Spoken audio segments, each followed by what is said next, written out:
Exploring the Mind. That's the Power of Love. Compassion, Love, and Transformation in Urban America. In partnership with the U of M Department of Psychology. Good evening. Oh, no. I study religion. I study religion in the Black context.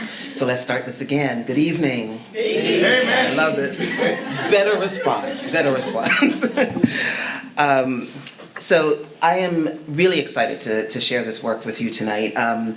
And particularly excited in part because one of the things that sort of motivates me to do the work that I do is having grown up in urban context. So I was born in Kingston, Jamaica, grew up in the Bronx, New York, and have moved around from one city to another. And as I moved into graduate school, one of the things that I realized is that the things that made my family, and the things that made me interested in being a psychologist in general, we weren't really studying in the way that felt human to me. So my life's goal has been to try to figure out how to humanize a discipline that I really love. So bear with me over the next hour, and I'm going to hope to leave plenty of time for us to really talk. So let's spend some time talking about love. So if we want to talk about love, we can't talk about that for me without talking about the people who make the work I do possible. So on the screen here are 5 amazing, incredible doctoral students who, number 1, give me life. Number 2, make the work that I do meaningful. And number 3, make the work possible in every possible way. So Gordon Palmer, Janelle Goodwill, Costa Guillaume, Christina Morton, and Kayla Fike. And some of them are in the audience tonight, so from me to you, thank you. And we also have in the audience a number of our undergraduate students who are doing the hard work of, again, making this work come to life. So thank you to all of you as well, and thank you to all of you who came out tonight. So as Thad mentioned, I'm really interested in urban context. I'm really interested in why we study urban context the way that we do, and really sort of rethinking that. So part of the work that I do focuses on religion and spirituality, what people believe in, and how their belief in a higher power ultimately helps shape who they become. I'm interested in parents and how parents love, and particularly low-income parents who we have a particular narrative around that suggests that low-income parents don't necessarily love as well as middle-income parents, which is really interesting and also wrong. So I'm interested in how parents talk about the ways that they love the children that they have brought into the world, and how they love each other as they do that work of parenting. But I'm also, as Thad mentioned, interested in character strengths. I'm interested in positive psychology, but positive psychology for me has been a bit problematic, in part because it's so acontextual, right? So when we study positive psychology, we often study happiness in college students, which is fine. But college students come from somewhere, and they live somewhere, and they come from people. And sometimes the places that they come from aren't particularly happy places, but still they thrive, right? I'm interested in people who aren't in college, so the work I do tends to be in community contexts. And I'm interested in fundamentally how and why people choose to love when the conditions that they're living in suggest that they would not. So everything that I talk about tonight will be centered around that. So I study altruism and forgiveness and empathy and compassion, and why, again, people care for each other. But I do that in specific contexts. I study urban context, and we're going to talk a little bit about urban before we start talking about love, because urban is a problematic term. It isn't supposed to be, but it is. So we want to talk about urban in part because urban has a meaning. And so any context, according to the US Census Bureau, any context that includes 2,500 or to 50,000 people, those contexts are defined as urban clusters. But urban areas are any area, any defined human settlement that has a population of 50,000 or more. And we can talk about densely populated urban centers when we start talking about how many people live in a square mile, right? But if you live in a place that has 50,000 or more, you live in an urban context, which is a lot of the context that we live in.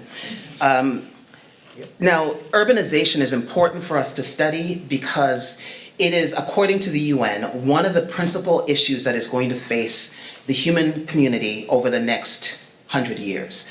Why? Because if you look at these data, in 1950, 751 people across the world lived in urban settlements. By 2030, 43 megacities will exist with 10 million people or more. And by 2050, 6.7 billion people on this planet will be living in urban areas, right? So urbanization is happening at a massive rate. And in fact, one of the things that the UN talks about is that in the next 20 to 50 years, the next 30 to 50 years, 82% of North Americans currently live in urban areas, but by 2050, 87% of Americans will, and 87% of the world's population will. Now, urban areas occupy 3% of the landmass on the planet. So 87% of the world's population will be living on 3% of the landmass on Earth, right? If you want to find a formula for something special to happen, put 87% of the people in the world on 3% of the landmass, and you're going to have some interesting social dynamics, which is important in part because if we don't figure out how to understand urban areas in a way that maximizes strengths, we're going to be in trouble. Right? And right now, we don't maximize our thinking about strengths when we're talking about urban areas. In fact, Jude Clark, who is a sociologist and a cultural studies theorist, says so much of the conceptualization and representation of urban areas and ourselves within these spaces is an enactment of complex and multi-layered interweaving of culture, tradition, race, gender, and class. Any discourse about identity and the politics of location is always contingent upon an analysis of history and power and holds possibilities for the emergence of new and innovative sites of meaning. So let's get simple. When we talk about urban, what we're really talking about most of the time is a very particular kind of stereotype about what these areas look like. So urban, when we talk about them, mixes these ideas about class and race and social chaos, right? So if if I say the word urban in most places and I talk about inner cities, people have a particular vision of what those places look like, who occupies them, and what's going on in those places, and it usually isn't good. And our public representations of urban areas usually include representations of crime and, again, all sorts of negative life outcomes. So we equate urban with low-income Black urban communities that are represented in public and private spaces as morally and socially chaotic. People get pregnant early, people drop out of school, et cetera, et cetera.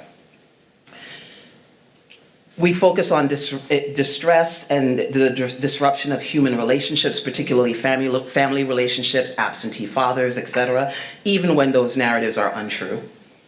And we spend a lot of time, if you Google urban and if you do a search in psychology on urban communities or urban psychology, you almost always come up with some variation of risk or aggression, etc.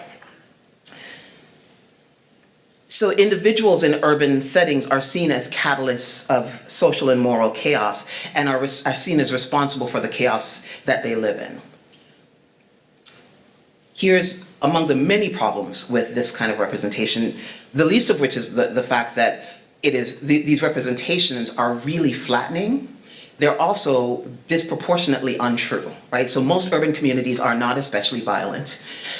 Most middle-class suburban communities are not especially safe.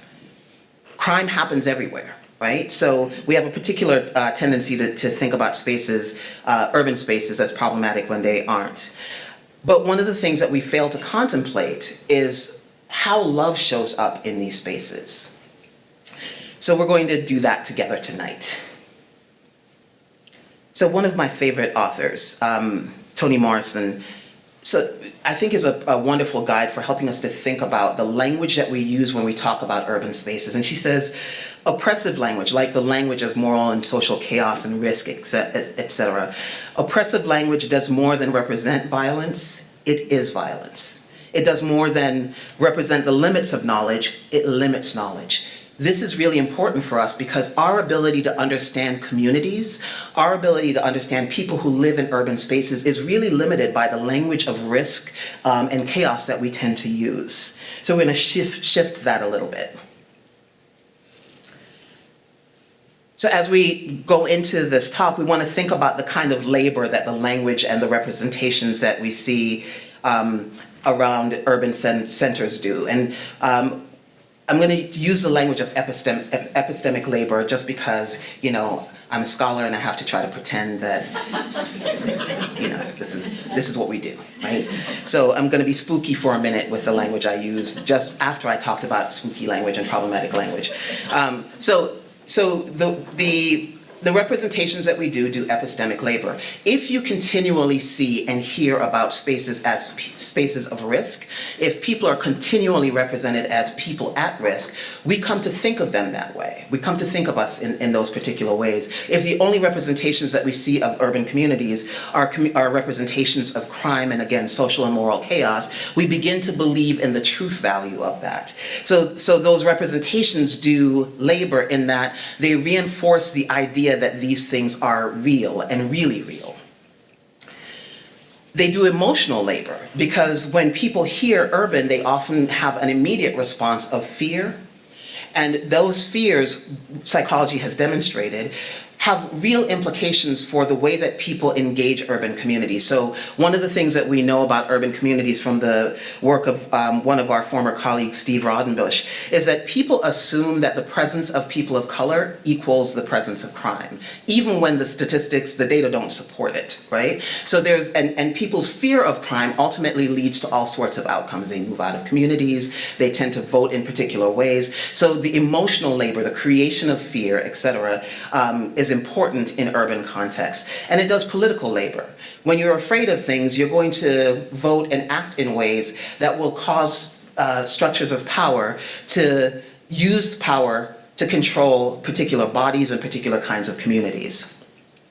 So the representations that we see are problematic in part because they create epistemic injustice. And this is going to lead us into the work that we are doing now. So Eleni Herbert talks about epistemic injustice as, she says, I define epistemic injustice as any time marginalized bodies are denied credibility based solely on their status as other.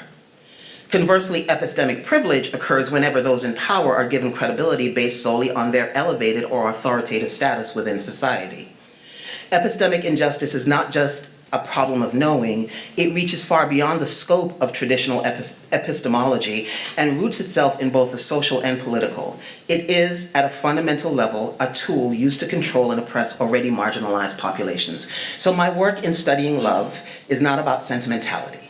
It's not just about rewriting the story of African Americans or of urban communities. It's about undoing epistemic injustice. It's about giving people who live in a community an opportunity to frame for us who they are and not have people who are in the academy frame for them who they are. So how do we do this? Through love. We shall gather together and sing. Love. So if we're going to undo epistemic injustice, we've got to think about love. We've got to ask different questions than we usually do about urban settings. We've got to tell a different story. We've got to shift who tells the story, and we've got to shift the lens from a focus on social and moral disorder to a focus on love.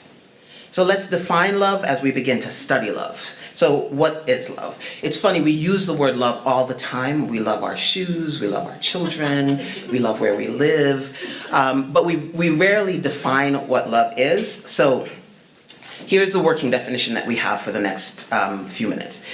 So love is a cognitive, behavioral, and emotional stance towards others that is marked by affection, care, protectiveness, commitment, passion, desire, safety, happiness, and the experience of holding others dear. So when we talk about love, one or more of those elements of thinking about or feeling about people and behaving towards people is present. So here are the questions that my amazing, incredible graduate students and I asked. We asked two questions as we went into a community. We've launched a study called Urban Love, where it's a mixed method study. We're doing some surveys and some interviews with people. And we asked, what are the manifestations of love for people living with the complexities of urban life? Like, how does love show up in urban spaces? And then, because we're interested in how things work, not just how people feel, we want to know, how does love operate? What does it do for people? So in trying to sort of unpack the answers to those questions, I'm going to introduce you to three people: Derek, Sanika, and Erika. So bear with me, because I think it's really important, because the voices of people in urban settings are so rarely heard, it's really important for me to lift their words up. So I'm going to share with you some fairly long clips from interviews that we did with these three individuals. And we have 43 individuals in total. I will not do that to you, because we have to leave at some point tonight. So let me introduce you to Derek. So Derek is a 67-year-old man. These are not their pictures. Thank God for internet and pictures. Derek is a 67-year-old African-American man who spent much of his adult life struggling with addiction to one or more substances. He spent some time incarcerated, and at some point, about 10 years ago, got clean, and then began his work of trying to figure out how to give back to a community that he thought loved him through the worst moments of his life. And at this point, he is a drug counselor living in in a large city where we interviewed him. So one of the things that comes through in the vignette that you're going to hear is the theme that love makes our best selves visible. So Derek says, when I was looking for a sponsor, I was being asked to give up all this stuff that I thought I knew, everything at once. I was asked to give it up, and I needed a guide. And your sponsor becomes that guide. And when I asked this guy, Khalil, to be my sponsor, and he said, I think that was the first time somebody loved me without asking anything from me. And I knew, wow,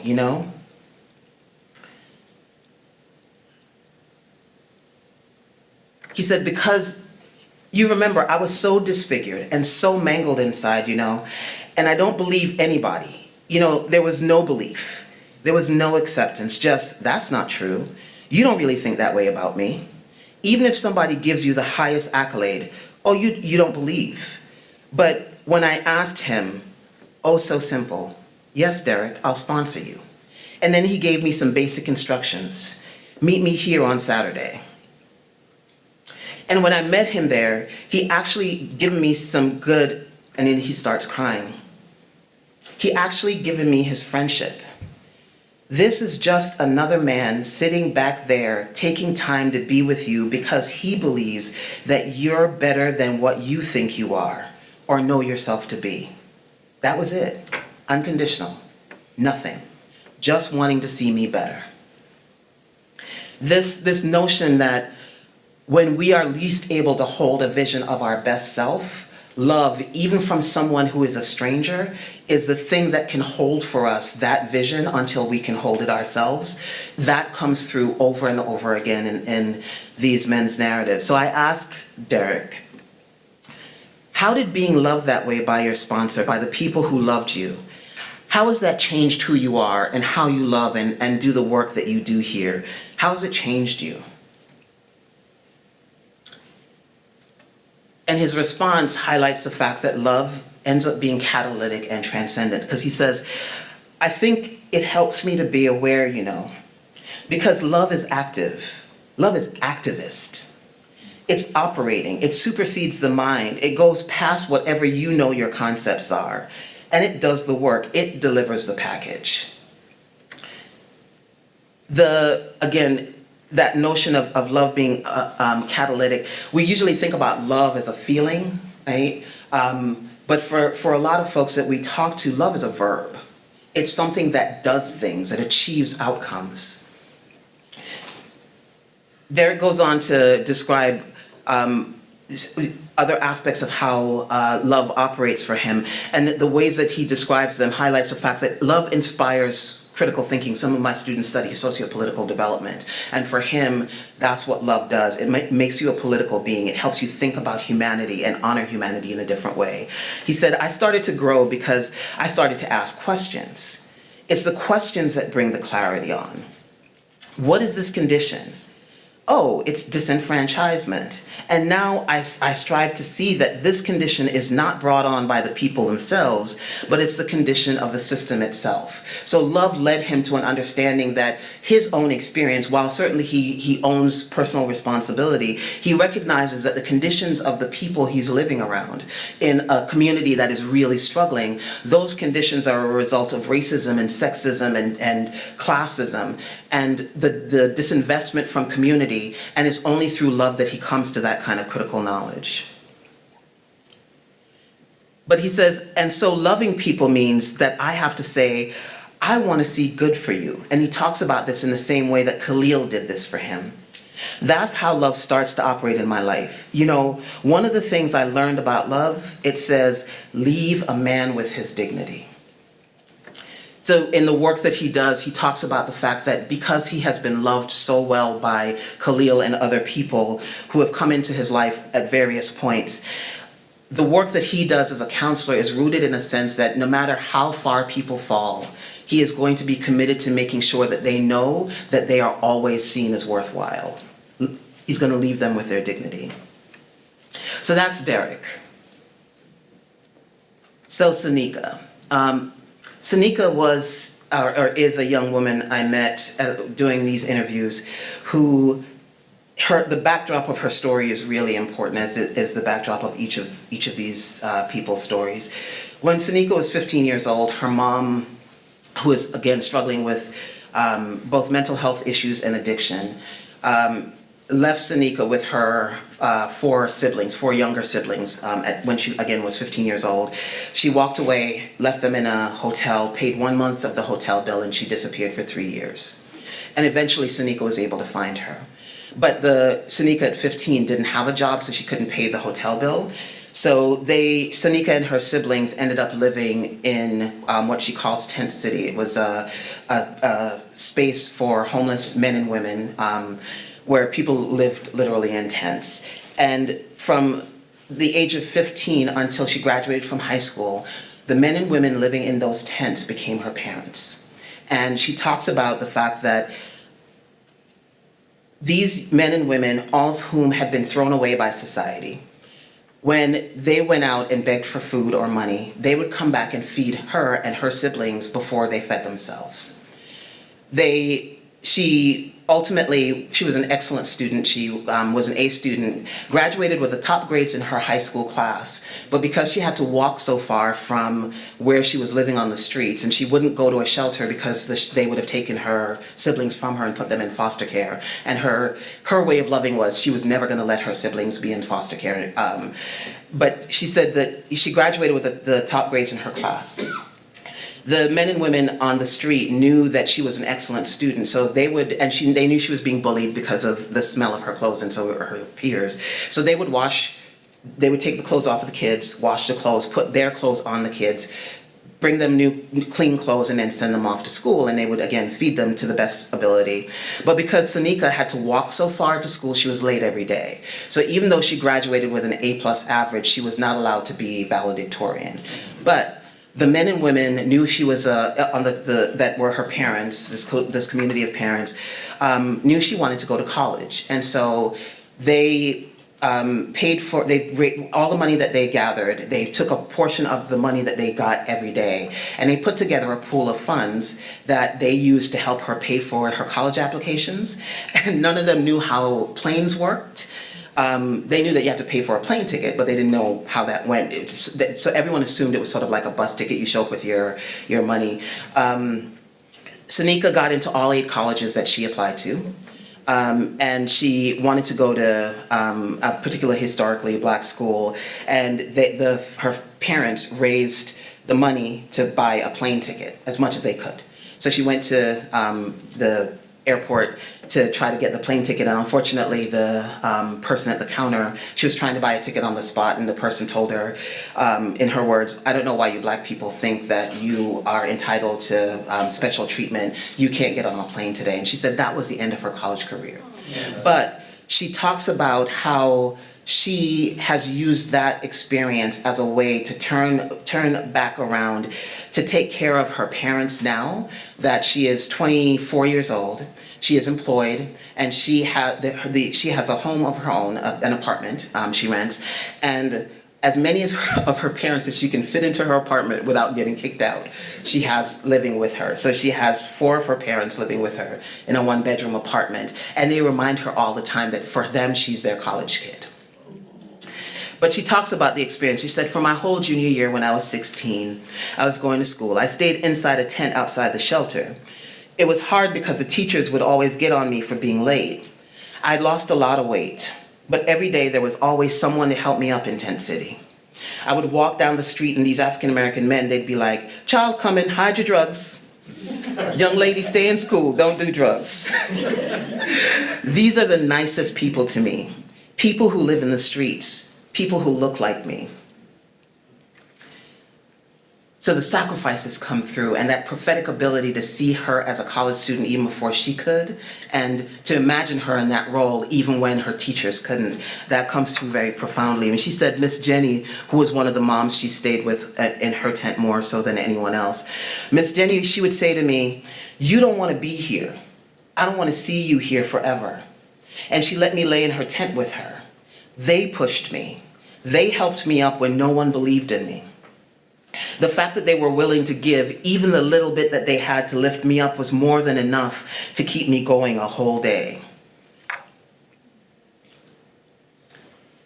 So she goes on to talk about the ways in which, in the moment when she thought of herself as the same as her conditions, being loved by the multiple parents who were helping to raise her and her siblings helped to reshape things. So the theme that comes through is that love dismantles constraints, and love lies in the small things. It's in the words we say to each other, and in the fact that we look at each other in small moments.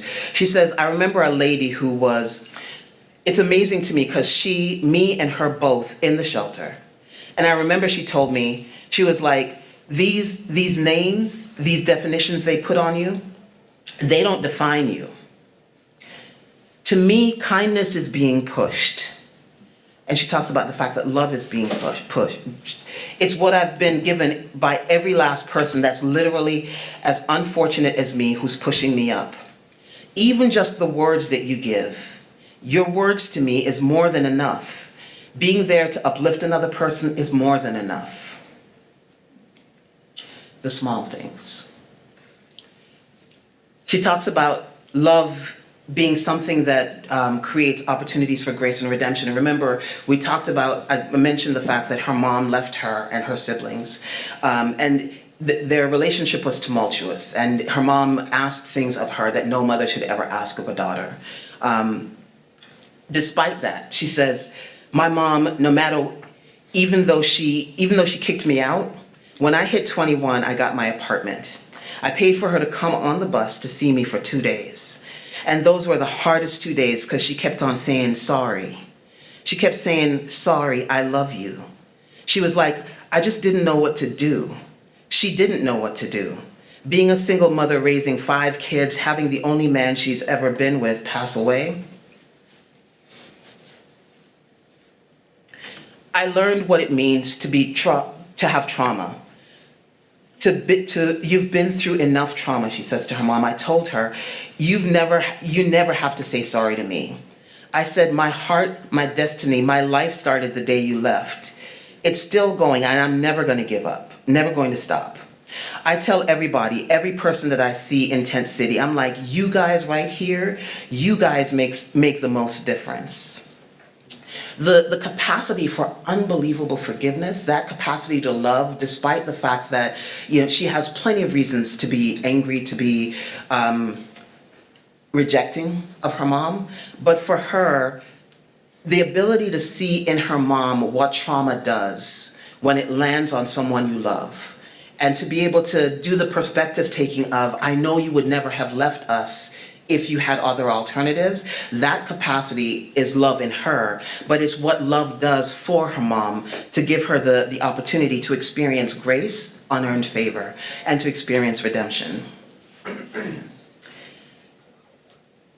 The final part of Sanika's story that I want to share is the way that she talks about love as something that rereads our conditions and gives people opportunities to read a different script about their life and life possibilities in a way that allows them to survive.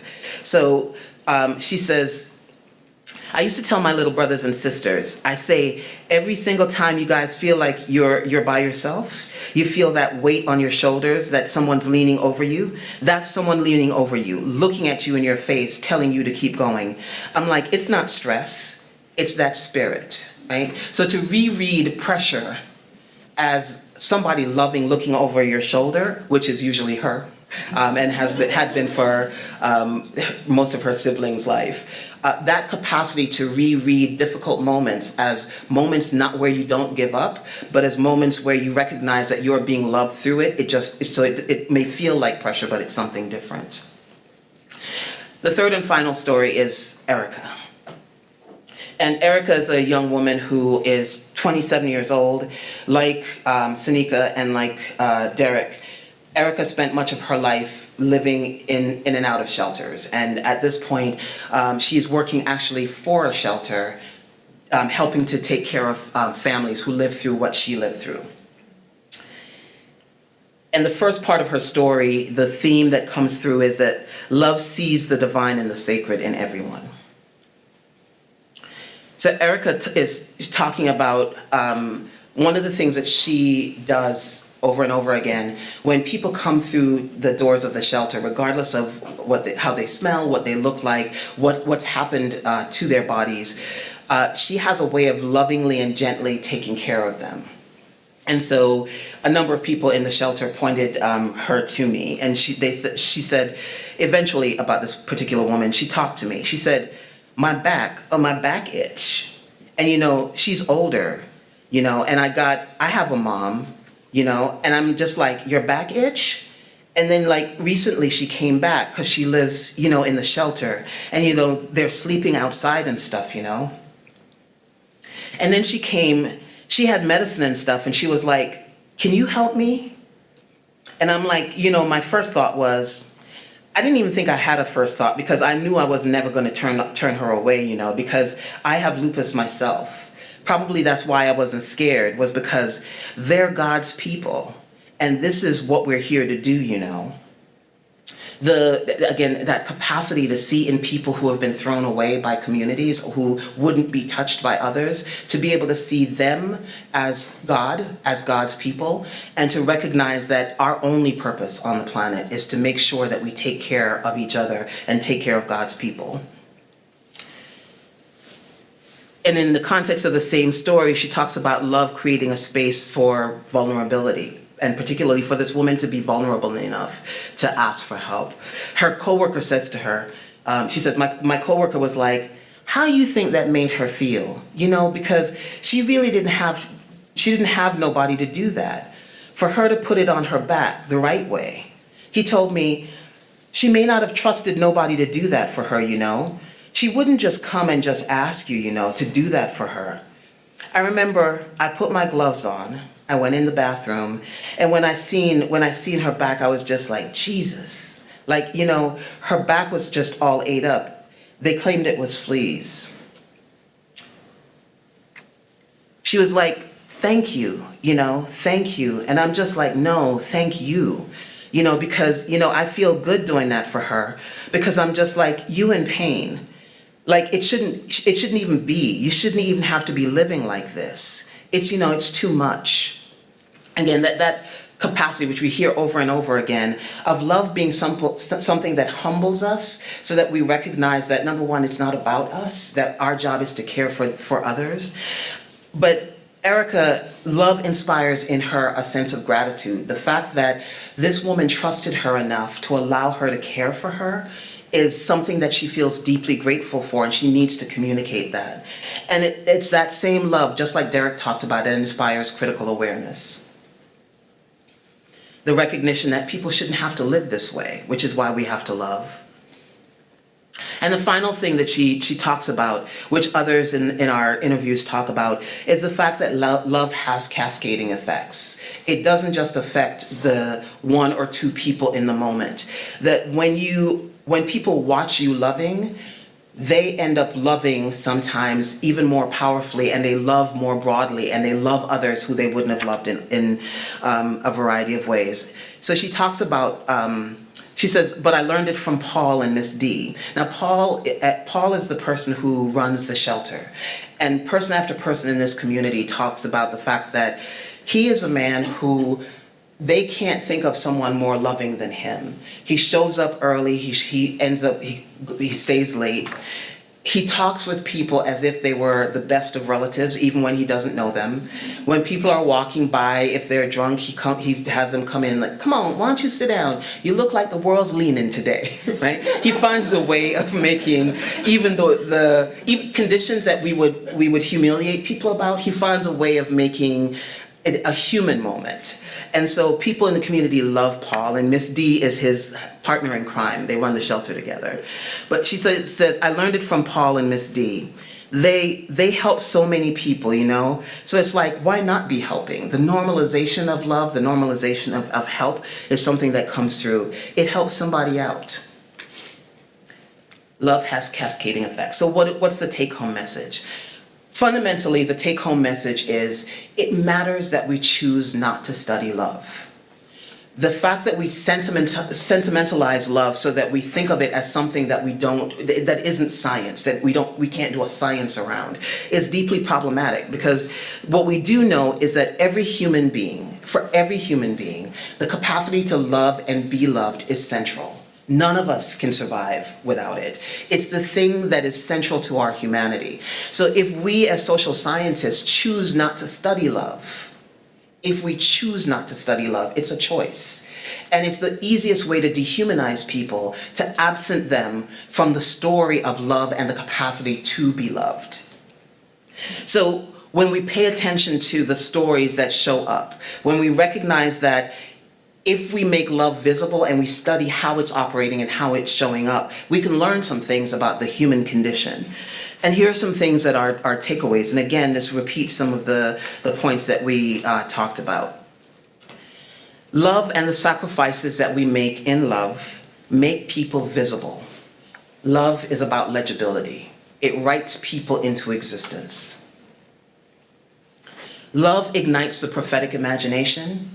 When people love you, they can see a you that does not yet exist, and somehow they can help you walk across the bridge from the you that is right now to the best version of you that has yet to come. Toni Morrison, in her novel Beloved, she has a character, Paul D., who talks about a woman that he walks miles to see, and they call her the 3-mile woman because he walks 3 miles to go see her. And he says, they ask him why he does that, and he says, all the pieces of me that are broken, she puts them in the palm of her hand and she hands them back to me whole. And that for me is love. And so that capacity for people to be able to put the pieces of you back together and to show you the version of you that does not exist is part of what love does. It's part of the prophetic imagination. Love pushes people up and it pushes people forward. As Derek and others talk about, love is the thing that fuels resilience. When we are out of everything that we know, it's the knowledge that someone loves us or that we love someone else that pushes us to be able to bounce up. Love requires us to preserve the dignity of others, right? And again, Derek talks about this, the recognition that if you love someone, whether it's through your personal life or through the work that you do, if you love someone, if you love the work that you're doing, you do the work in a way that honors other people's dignity and humanity. To steal Derek's word, love is activist. It engenders sociopolitical awareness. It makes us recognize if you love people, when you see them living with injustice, you recognize what injustice is, and you find a way to name it, however complex it might be. So love is a thing that engenders critical awareness. Love creates opportunities for grace and redemption. None of us deserve the good things that we have in life and the ways that we are treated. We all will do things for which we need forgiveness. But when we are loved by others, they give us the grace to be able to bounce up to, again, the better version of ourselves and give us an opportunity to redeem even the worst parts of what we have done and who we have been. Love allows us to see the sacred and the divine in ourselves and in others, but it also allows us to do that in our work. So whatever it is we do, we have opportunities if we're working with people to be able to love others through that work. And to the extent that we can see the sacred in others, we have an opportunity to be able to live divinely through the work that we do. Love rereads our conditions. So as Seneca says to her siblings, when you feel that pressure, it's not stress, it's somebody looking over your shoulder. It's the people who are loving you and guiding you in that moment. So love rereads us into a different way of understanding the script of what we are living out and allows us to be able to see our conditions as conditions of possibility as opposed to conditions of hopelessness. And finally, love has cascading effects. Love doesn't enter into a vacuum. When people watch us loving, it activates things in us and in them that allows them to be able to be different than they would be otherwise. So, final thoughts. Going back to epistemic justice.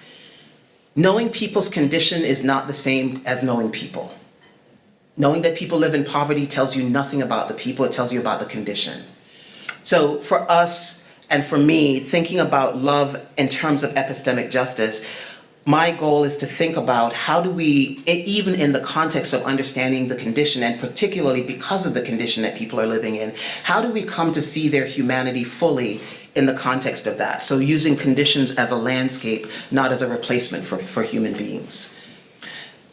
It's important for me to keep in mind, and I think for all of us to keep in mind, that a just humanistic psychology requires us to be deeply connected to people. It can't be about variables, it can't be about analyses, it has to be about the people and the stories that they're living.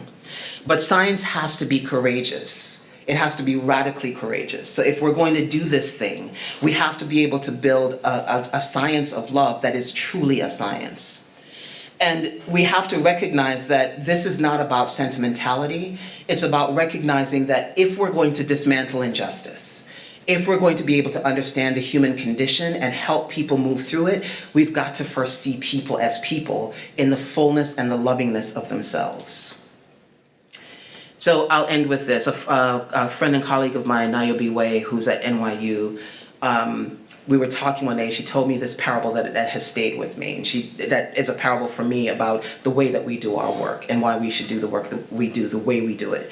She said, there's an old man who is looking for a particular place, and he passes another older man on the road, and he says, I'm trying to get to this particular place. How would I get there from here? And the man he asks gives him all sorts of instructions. He said, okay, let me just stop, and I'll tell you the simple way. If you want to get there, I wouldn't start from here. And that for me is really important. If we want to get to a science or a psychology where we understand love, we've got to dismantle the way that we do our work. We can't start from the here that we know. We've got to figure out how to set a different foundation. Think differently about human beings, think differently about the work that we do, the methodologies we use, and our responsibility to the people whose stories we're going to tell. We've got to start there if we want to get to the here we want to get to. So with that, I'll stop.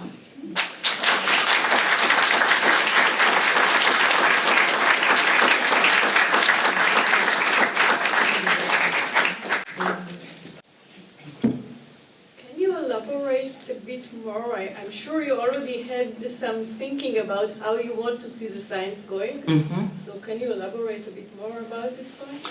Yeah, I think one of the things that is important to me is thinking about, number one, we need a vocabulary to describe the multiple variations of love other than romantic love. I mean, there are things that we typically talk about.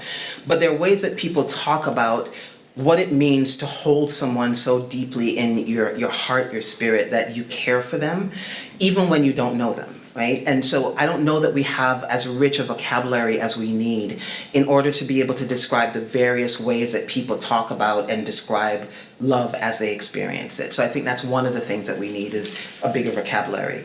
But I think we also need to figure out how to be quiet and how to see beyond the things that we usually see.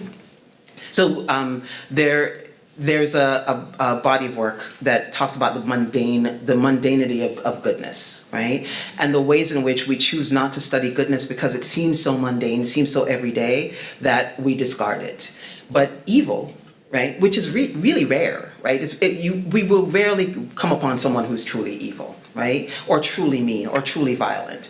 But those things capture our imagination in ways that make them seem bigger than they actually are, right? Which is not to downplay the impact of violence, or the impact of evil. But if something is the ordinary, we should figure out a way to study it, right? So one of the things that I think is important in a science of love is to figure out how to see the things that disappear from us because they're so everyday. To see how people care for each other in communities. So again, I grew up in large urban settings, and people talk about altruism as being relatively rare in urban settings. And like for those of us who come from cities, I can see some nods from people who I know grew up in cities. People do uncommonly kind things all the time, right? Everything from giving money to someone who needs money, right? Giving food to someone who's on the street. Walking by and saying, hey, sir, to someone who's never called sir, right? Or hey, ma'am, or just the everyday looking at and attending to. Those moments of kindness are what allow us to be able to thrive as human beings, but we miss them. So the long answer to your question is, I think one of the things that we have to do is to think about, if we turn our attention to the mundane, how do we see the things that disappear from us so readily? And how do we begin to measure those things in a way that, because they disappear, it becomes hard to think about, like, how do you pay attention to the eye contact, right? Or the decision to touch, right? How do we begin to do that kind of science in a way that allows us to lift it up as not meaningless and not anomalous?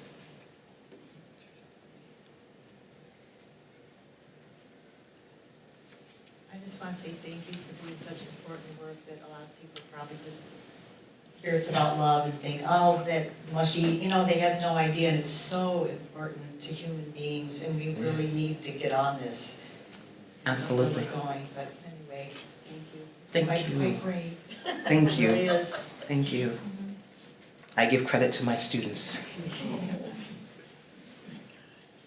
Well, was there, I thought I heard in the beginning when he was introducing you. Do I have to?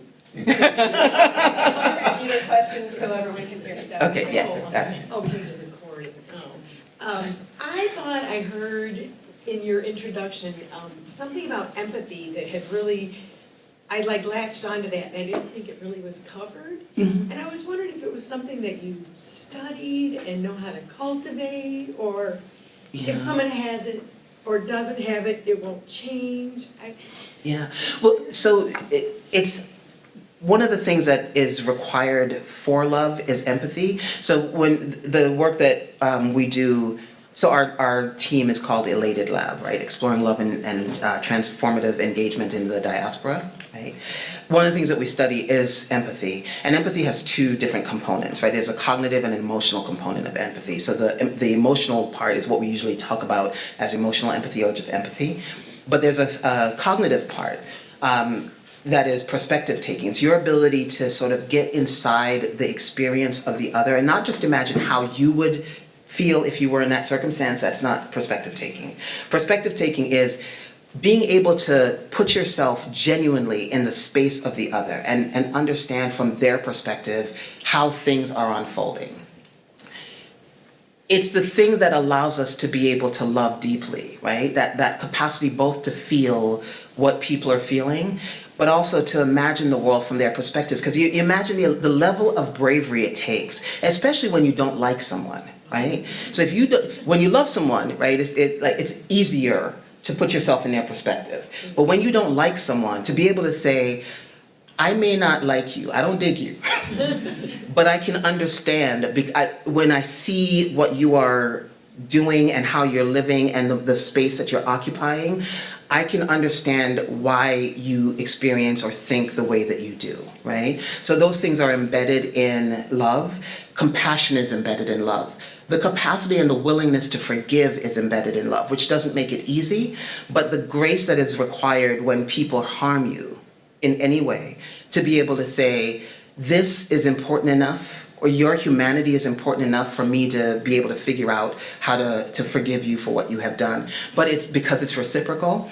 When other people love us, they do the same grace to us, right? And for us. So love requires all of those sort of big things, including things that we don't talk about or study, like awe, right?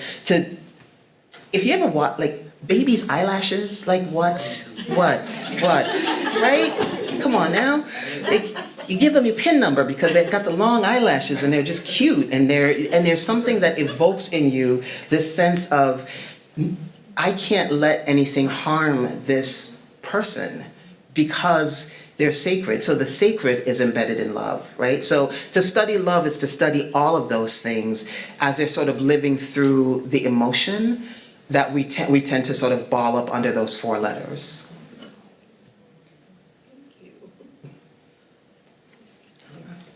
So Jacquie, this was a phenomenal talk because Thank you're a you. phenomenal human being. Thank you. Cash is coming to you in 20 minutes. Sure. So love. So as somebody who is also from the Bronx, I heavily came to Michigan as a researcher, as a scholar, to give back to my community. And I know you are the same way because you definitely published a paper on altruism. And that inspired me to do what I want to do in the future. So I'm wondering if you can give some specific tips on the ways that you have given back to your community so that we can continue to do what works.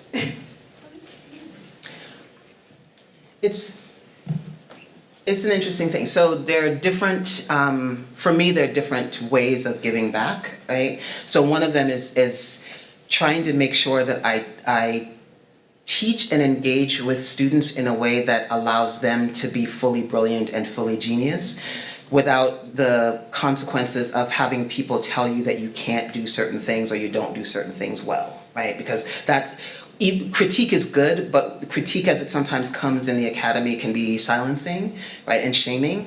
So one of the things that is important for me for giving back, because it was done for me, right? So I had teachers who took me aside when I finished my homework too early, right, or finished classwork, and they gave me things, right, and they attended to me. And so for me, attending to students is part of how I teach.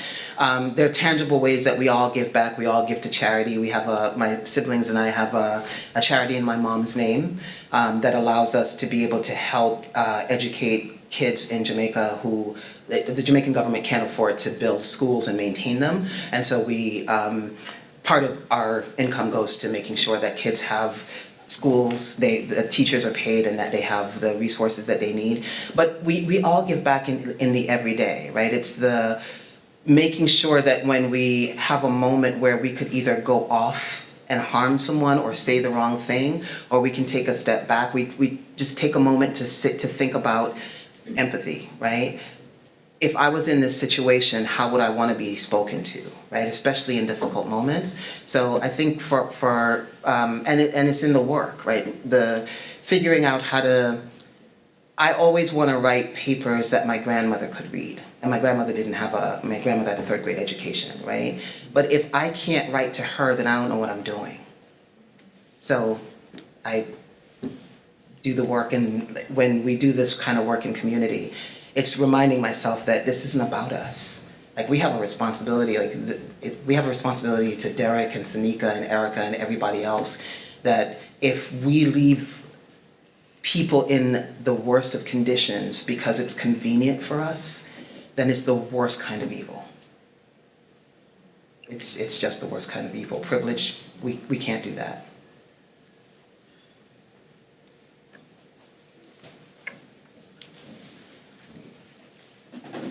So I appreciate your narrative about love being commonplace and perhaps mundane, and thus we forget about it. But I also think like there are many situations where we just don't provide love kind of by default.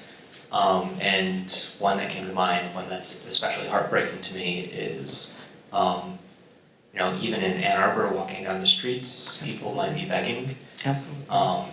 And often people don't respond. They look away or they don't change gaze at all. We disappear then. Yeah. And so I guess I was curious, for those bits that are, I guess in society now commonplace to neglect, do you have thoughts about studying those or the like? Yeah. So the work that I do certainly focuses on communities that have been where we've disinvested from the communities. But it's the same dynamic, right? Regardless of whether it's Ann Arbor or it's the Bronx or someplace else. Asking ourselves what it is, how do we come to a point where we can disappear people, right? Or disappear their needs, or judge people when we have been beneficiaries, in many cases, of a particular kind of compassion that has let us be able to live a different kind of life, being able to ask ourselves that just genuinely and figure out what the answers are, but also think about what is our responsibility as a university, what is our responsibility as people to make sure that everybody is cared for. I mean, it's part of the larger conversation, right, that we have politically about who's deserving of healthcare. I mean, the fact that we have those conversations is mind-boggling. Right? We've made it into a political question, but at the end of it, it's a spiritual question. Who deserves to be sick? Like, that's crazy. Who deserves to be sick and to be left sick? And we would answer those questions differently if we were the ones who were sick, right? So to your question, all these questions of humanity show up for us every day, and whether we politicize them or we make them into economic questions is in some ways irrelevant, because at the end of the day, it's a human question, it's a spiritual question. What do we deserve, and who deserves to suffer the worst of what humanity can bring? And how do we get comfortable with that? We need a whole science around that.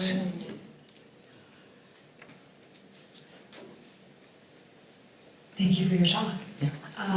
One thing that resonated with me was how you said that we lack a vocabulary to describe love. And I'm curious, when you're doing your research, if you have certain terms that you use to define types of love, whether they're created ones or ones that you've co-opted from other languages, and what that looks like. Yeah. I usually try to pay attention to what people are saying, but then there are other times when phrases that are common in Black communities I'll use. So sometimes I'll ask people, who loves up on you, right? Because it's different from who loves you, right? So who loves you, people can love you and not call you, right? But the people who love up on you are the people who show up with the blanket and the chicken soup, and who curl up on your bed with you when you need. So to be able to think about the vernacular for me that comes with African American communities, so that's one place.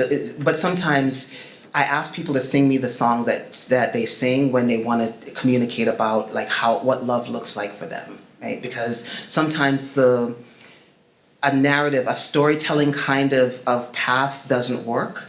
But we all have the things that we sing when, that song that reminds you that you were loved, or maybe you're not loved anymore. So there are different pathways to being able to get people into language, and sometimes it's not words, right? Sometimes it's just show me how your body feels when you feel held. And that may be the pathway into the conversation.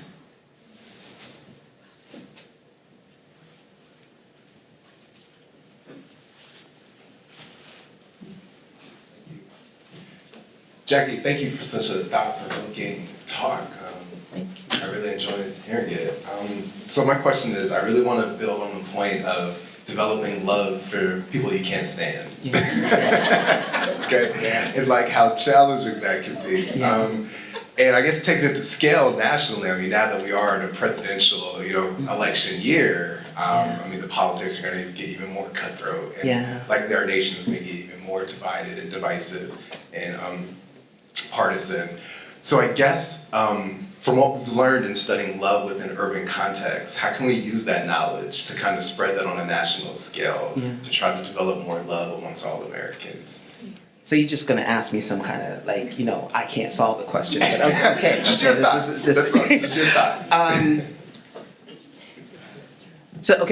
A couple of things come to mind. One of which is a conversation I had with one of the participants in our study, who talked about how, actually it was Derek. So at a certain point, Derek was talking about, for him, the complexity of love in the community where he lives is, at one point, people could be physically fighting. And at another point, the same people will sort of protect each other, right? And so he talks about the fact that you're gonna disagree, right? You're gonna have moments when it all falls apart. But at some point, you gotta be able to figure out somebody's heart, and to be able to separate out what they said and what they did from the heart, the best heart that they have. And I think the answer for me to the question kind of lies in that. I'm not pretending that everybody means good for others, right? Or that everyone fundamentally can do the kumbaya moment. I'm not that naive. But I think there are lessons that show up in spaces where people literally have to sort of duke it out and then figure out how to love it out, right? And you can't escape each other because you can't go anywhere, right? In those moments and in those contexts, I think we learn a lot about recognizing that you've got to be able to see people in order to be able to see their heart. You got to know when the person says the thing that is racist but is not intending to harm you, right? Or says the thing that is sexist but is not intending to harm. And to figure out, how do you bridge across that divide so that you can say, let's talk about what you just said, and I know you didn't mean it. And that I know you didn't mean it is that moment of visibility, right? I know you didn't intend to hurt me. Is that moment of visibility, because you have to be able to see that the other has good intentions or the capacity to be good. So to be able to do that with people who you disagree with, but it is really important. But I think the second part of it is also remembering we are all the beneficiaries of somebody's grace, right? We all have said something, all have done something that others could have walked away from us for. And if they had walked away from us, we would all be patently alone. So being able to do that perspective taking, but also to be able to do if we're going to live as a human community, I got to do for somebody what was done for me, even if I don't really remember the moment when the person did the forgiveness thing or the compassion thing. So you at least have to try, right? So I think that's the best I can offer, but also recognize when it's not going to work. So there's some times when people are not interested in having a conversation, and you can sit around and try to beat your head against the wall. You may not be the one to have that conversation with them. Somebody else might be, but it doesn't mean you demean them. That's never okay.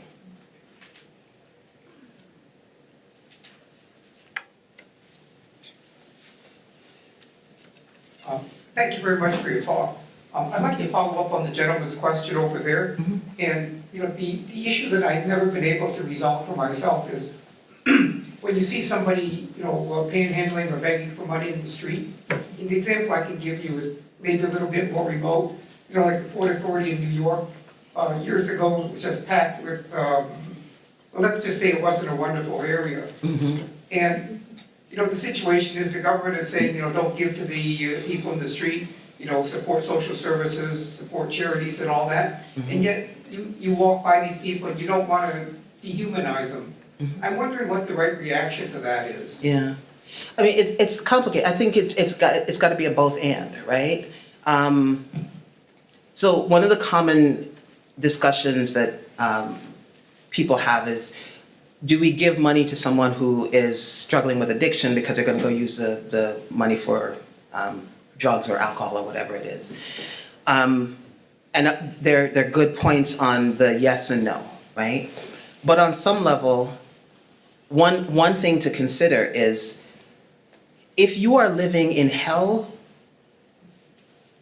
who is to what does it mean that the thing that gets you out of that, even for an hour, that people won't give you the grace to be able to figure that out until you can figure your way into a better space, right?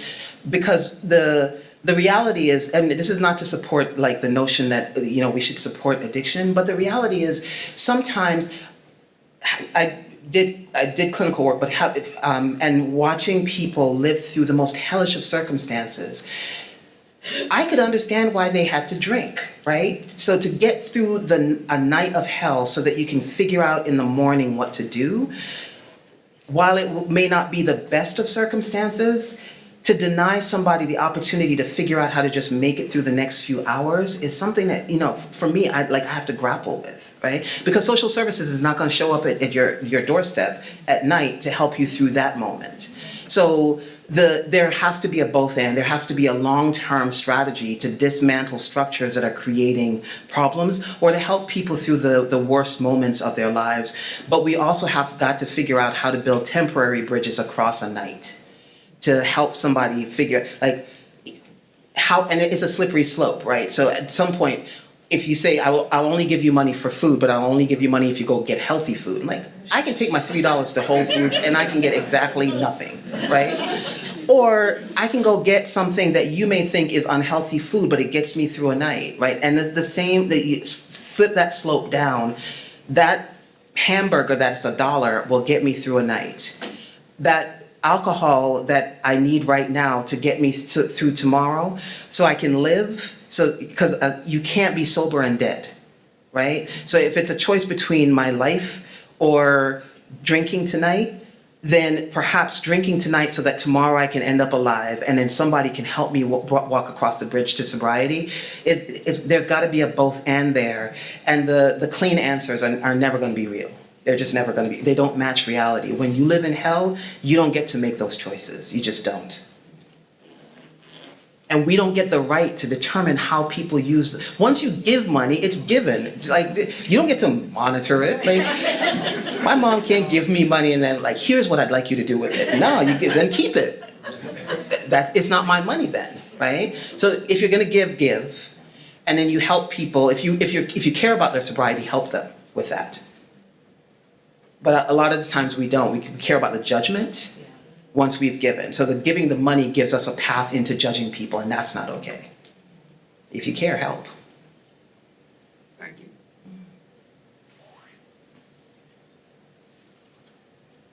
I have a quick follow-up just on that.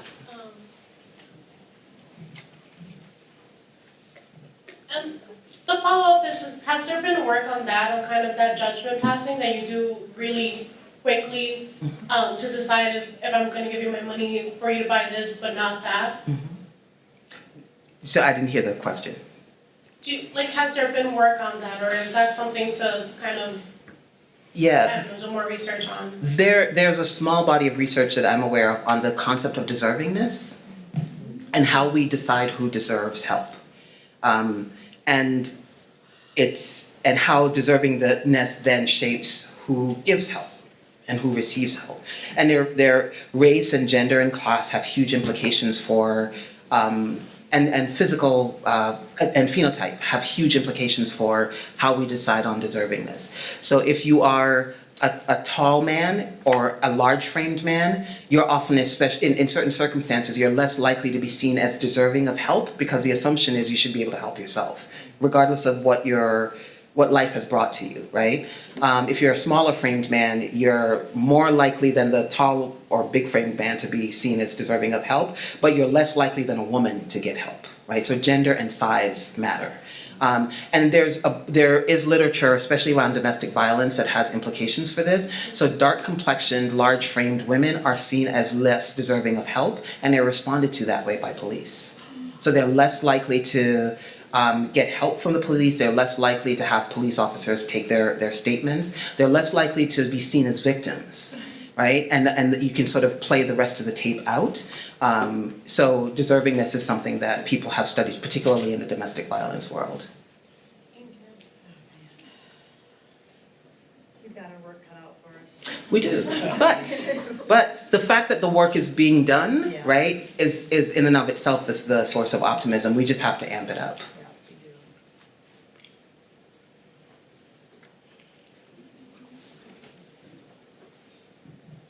Going back to the passerby on the street, I asked more about studies, but more on the human level. Do you have any recommendations? A lot of people don't pause, and so I'm curious, like pausing and acknowledging the person. To me, that seems right, but like it's also if you're running somewhere, it's hard to do. So just practical recommendations. I think definitely making the decision to pause and making the decision that you're going to decide to pause as often as you can, and we will not be perfect, right? There will be lots of logical circumstances where you won't, either you're rushing or, there are reasons why the context suggests that it's not a good idea for you to pause at a particular time. But I think thinking about the ways in which we're going to pause, right? So a friend of mine talked about a circumstance where she gave somebody food that she had left over from a restaurant, she went to a restaurant, and she gave the person the food, and he said, I don't want it. And he was clearly homeless, clearly on the street. And she was outraged. And I was like, how often do people just shove food at you? And you're like, thank you for giving me the food I didn't ask for. You don't know why this person did. So it's a different thing if the way that you pause is to say, sir or ma'am, have you eaten today? Can I get you something? And if you're near someplace where you can get the food, asking, these are the things that they have. Is there something in particular I can get you, right? Because that's how we would want to be treated. So to make sure that when we pause with the same recognition of dignity, right? When you care to share food with someone, you ask what they want. You don't just give them whatever you have left over, and you don't give them what you think they need. So being able to do that intentionally. So I think loving intentionally is the key thing. Just do for others. The golden rule. I mean, really, we can just stop this whole talk with that. How do you want to be treated? How do you want to be loved? Do that to somebody else. That's it.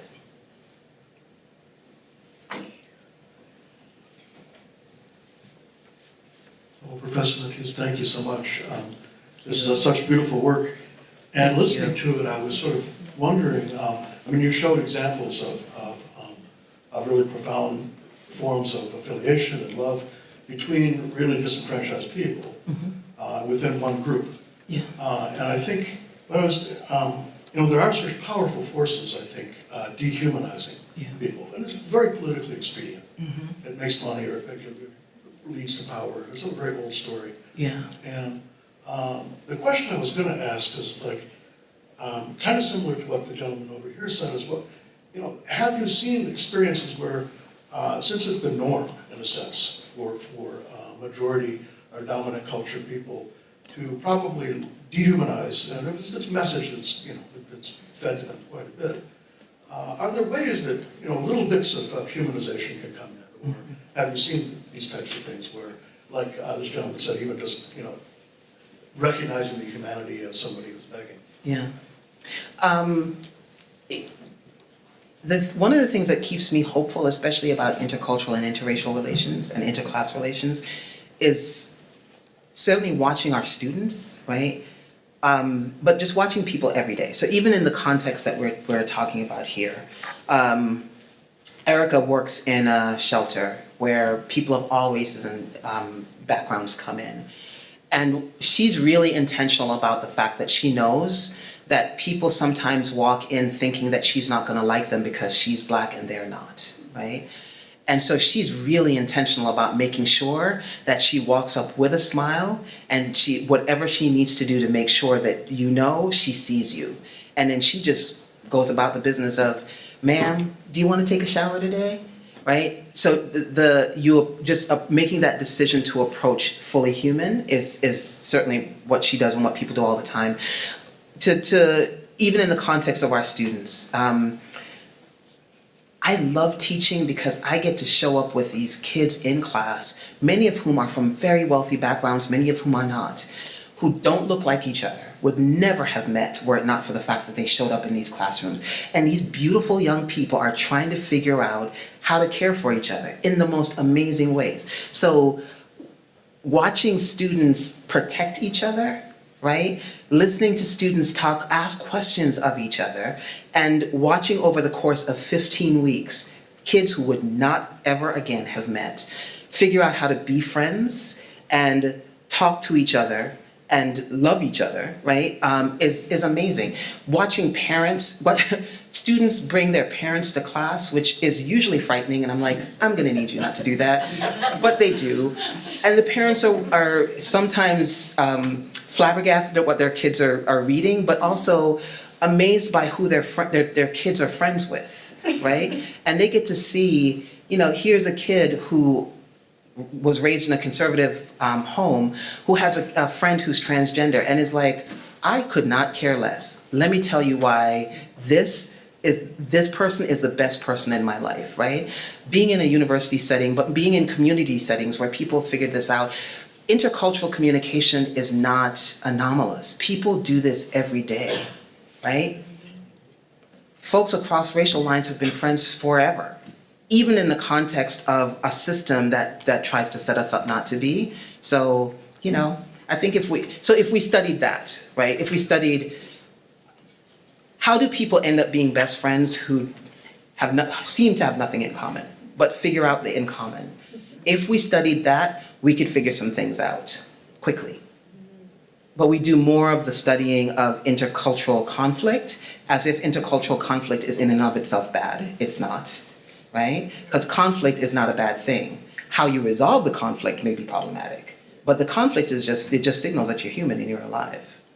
It's a long answer to your question, but have you seen on Facebook this picture of these toddlers? They're two little boys, and one is African American and one is white, and they see each other and they're friends, and they run at each other, and they're like 18 months, and they're doing one of these kind of things, and that for me, that's the answer to your question.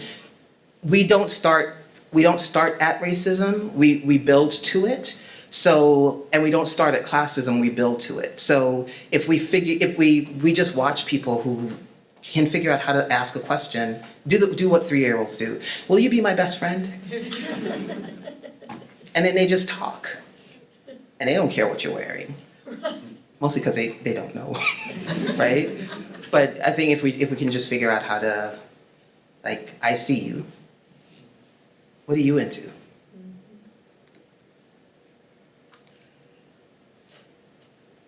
Well, let's thank Dr. Mattis. Thank you.